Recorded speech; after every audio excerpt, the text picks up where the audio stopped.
Hi, this is Sakshi digital. నేను హరి. పుష్ప 2 ప్రస్తుతం world wide గా తెలుగు ప్రేక్షకులు ఎక్కడున్నా ఇదే mania. So for that matter Telugu ప్రేక్షకులే కాదు, సో భారతదేశంలో ఉన్న ప్రధానమైన లాంగ్వేజెస్ లో పుష్ప 2 సృష్టిస్తున్న రికార్డ్స్ అన్ని ఇన్ని కాదనేది మనకి రికార్డ్స్ ద్వారా తెలుస్తోంది. ఒక్కసారి opening day, the first day collection చూసుకుంటే 290 crores దాటి RRR రికార్డ్స్ ని బద్దలు కొట్టింది పుష్ప. సో బాక్స్ ఆఫీస్ మీద పుష్ప 2 దండయాత్ర ఈ రకంగా ఉంటే ఒకసారి మనం ఇండస్ట్రీ గురించి మాట్లాడుకోవాలి. ఏంటి అంటే కనుక, సో మామూలుగా ఈ మధ్య మనం ఈ ట్రెండ్ చూస్తున్నాం. ఏదైనా సినిమా హిట్ అయితే సో సదరు హీరోలు పక్కన స్టార్ హీరోలతో సహా వాళ్ళని అప్రిషియేట్ చేయటం, సో వాళ్ళని ఎంకరేజ్ చేసే విధంగా ట్వీట్ పెట్టడం, లేదంటే కలవడం, ఫోన్ కాల్ చేయడం, ఇదంతా యాక్చువల్గా చిరంజీవి గారే స్టార్ట్ చేస్తారని చెప్పాలి.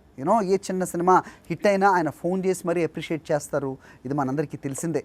అయితే సో రికార్డులని తిరగా రాస్తున్న ఈ పుష్ప 2 విషయంలో ఇండస్ట్రీ అంతా ఎందుకు కామ్గా ఉంది? Why aren't we getting to see that any star hero or any actor giving message to Pushpa or for that matter directors team?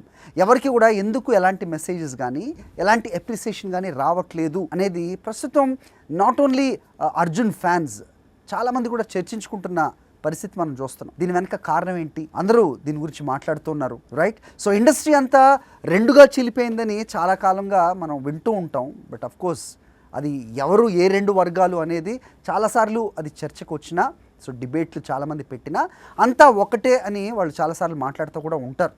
కానీ ఇక్కడ అల్లు అర్జున్ ఫాదర్ చూసుకుంటే అల్లు అరవింద్ చిన్న వ్యక్తి ఏం కాదు. సో గీతా ఆర్ట్ సంస్థ చిన్న విషయం కానే కాదు. అలాంటప్పుడు అల్లు అర్జున్ ఇండస్ట్రీలో ఒక ఇంత పెద్ద ఫ్యామిలీ బ్యాక్గ్రౌండ్ ఉన్న అల్లు అర్జున్ సినిమా హిట్ అయితేనే ఏ ఒక్క హీరో ఆర్ ఏ ఒక్క డైరెక్టర్ ఎవరు కూడా అప్రిషియేట్ చేయకపోవటాన్ని ఏ రకంగా చూడాలి? అంటే ఒక వర్గం అయితే, ఒక హీరో ఎవరైతే ఉన్నారో ఆ కుటుంబానికి సంబంధించిన వాళ్ళు మాట్లాడకపోతే ఇంకెవరు మాట్లాడరా? అంటే సో ఇండైరెక్ట్గా ఇది ఎలాంటి మెసేజ్ ఇస్తోంది? సో ఇండస్ట్రీని అంతా ఎవరు చేతిలో గుప్పెట్లో పెట్టుకున్నారు అనే క్వశ్చన్స్ సాధారణంగా వస్తాయి కదా. సో ఇలాంటి స్పెక్యులేషన్స్కి, ఇలాంటి ప్రాపగండాకి ఫుల్ స్టాప్ పెట్టాలంటే మరి మాట్లాడాల్సిన వాళ్ళు మాట్లాడితే బాగుంటుంది. Of course this is not only just about the cinema, not only about the hero, but ఒక సినిమా హిట్ అయితే ఆ తర్వాత ఎన్నో సినిమాలు వస్తాయి అనుకుంటే కనుక దానివల్ల ఎంతమందికి జీవనోపాధి కలుగుతుంది అనేది మన అందరికీ తెలిసిన విషయమే. దీని గురించి కూడా అఫ్కోర్స్ నాగబాబు గారు మాట్లాడారు. అయితే సినిమా గురించి లేకపోతే అల్లు అర్జున్ యాక్టింగ్ గురించి మాట్లాడితే తప్పేంటి? సో పెద్దరికమే కదా ఉండేది.